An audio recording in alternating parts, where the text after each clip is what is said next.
This is your basic beginning Blender tutorial. In this tutorial, we're going to explore the most basic tools and navigate the workspace.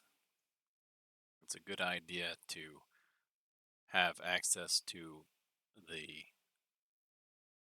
hotkeys cheat sheet that you can find on the Google Classroom. Let's get started.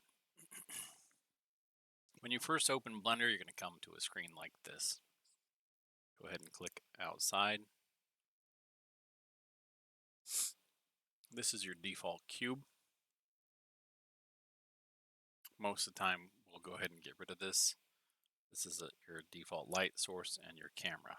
For the purposes of doing basic modeling, you won't need any of this. So click in this workspace here,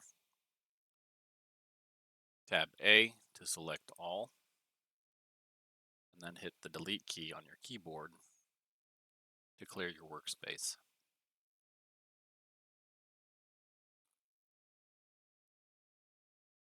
When you first open Blender, it should be in layout mode. This allows you to start to put things into your workspace so that you can begin 3D modeling.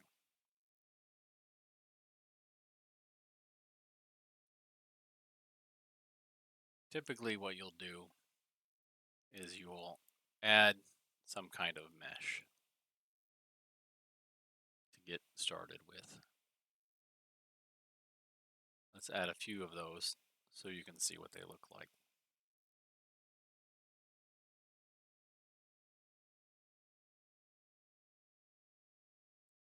This is a plane.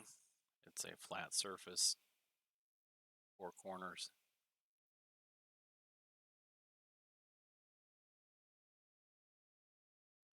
By hitting the G key on the keyboard, you can grab your object and move it with your mouse.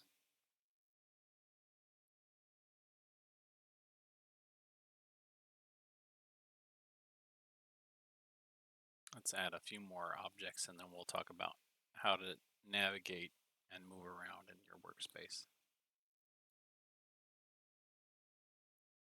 This is a cube.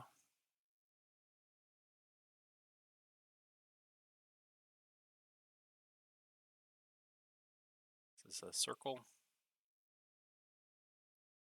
It's flat with no face on the interior. The plane has a face on the interior. For whatever reason, the circle does not.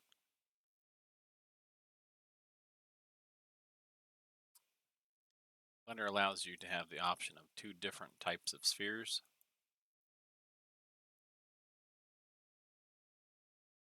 There's the UV sphere and the isosphere. And depending on what it is that you're going to be making, will determine which of these 2 spheres you're going to want to use. Here's the cylinder.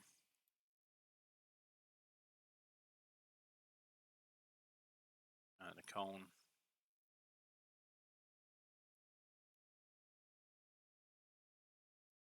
And a torus. For the purposes of this class, these will be probably all the different shapes that you'll need to be working with.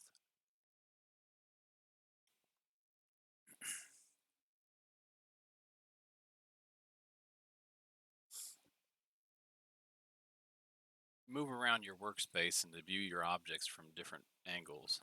If you press down on your middle mouse button and move your mouse, it'll let you pan around your objects by moving from right to left or over and under your objects by pressing up and down. You can also strafe if you hold down the shift key and the center mouse key and move right and left or up and down. And to zoom in or out, you can scroll up,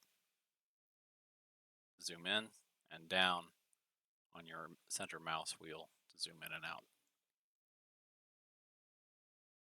You can also use the directional star up here to navigate. You can click and drag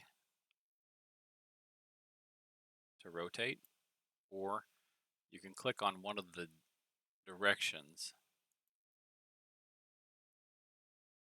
to jump straight to that viewpoint.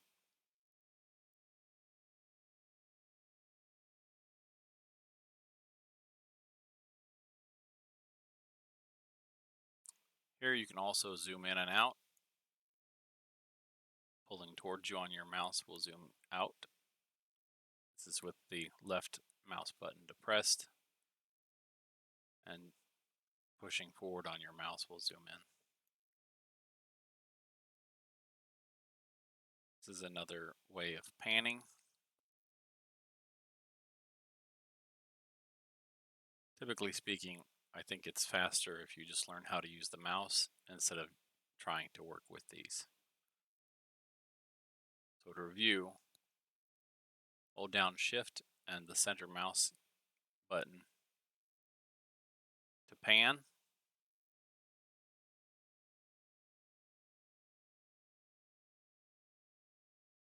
Just hold down the middle mouse button to orbit.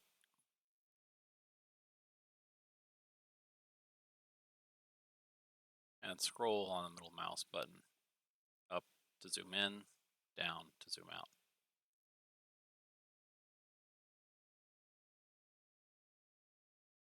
If you select an object and hit G on the keyboard, that grabs the object and allows you to move it.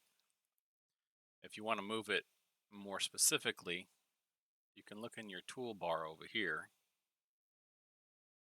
and you can find the Move tool. If you hold your mouse cursor over these tools, it'll tell you what they are. Typically, I don't use the cursor tool and leave the cursor in the center of my 3D plane. But there would be times when you would want to move that. If I want to move an object in more specific directions, say I don't want to move it on the X or Y axis, you can see here that the color of these arrows match the color of these directions on our directional star. So the blue arrow is the Z axis.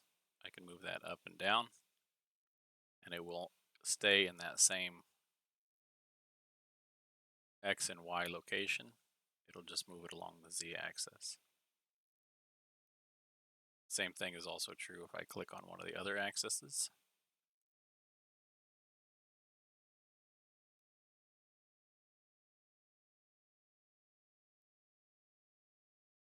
You notice these little boxes here. If I click on the blue one, that allows me to move in the X and Y axis. The green one is the X and Z axis. The red one is the Y and Z axis. Being able to move objects and pan around to look at your work from different angles is very important when you're modeling in 3 dimensions.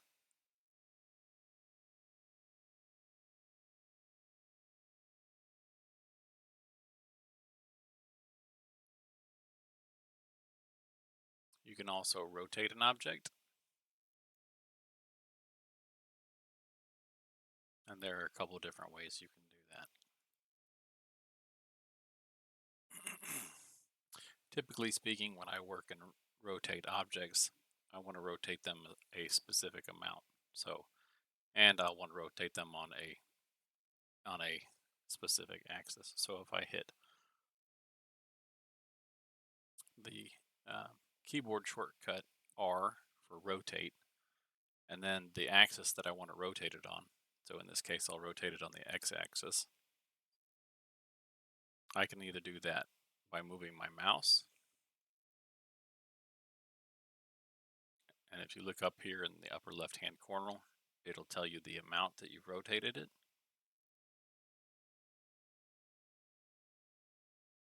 Or I can type on my keyboard, say I want to rotate this 90 degrees.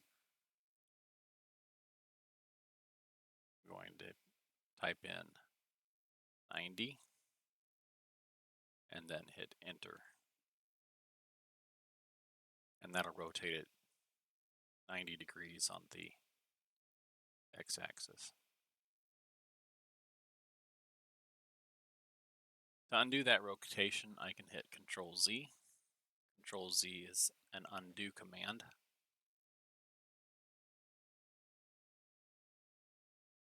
If I want to have multiple copies of something, there are a couple different ways you can do that, but a simple way to do that is hit Control C for copy and Control V.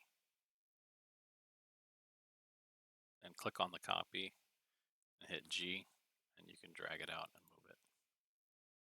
Or you could also use the move tool.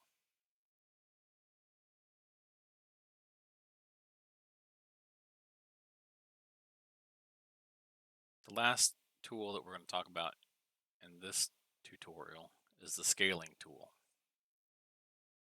Again, I like to use the keyboard shortcuts because I find them faster and more precise. The keyboard shortcut for scaling is S on the keyboard, and then you type in the amount you want to scale it.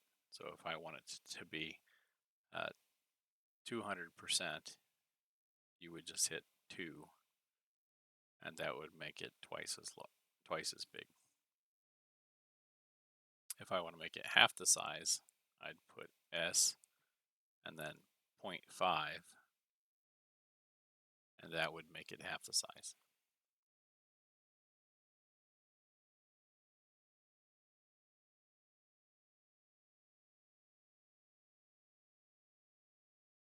You can also scale it in just one direction by hitting the keyboard shortcut S for scale.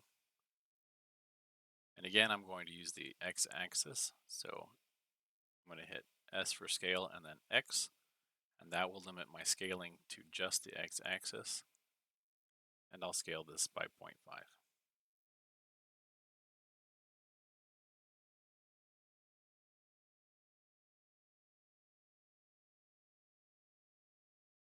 And Control Z to undo.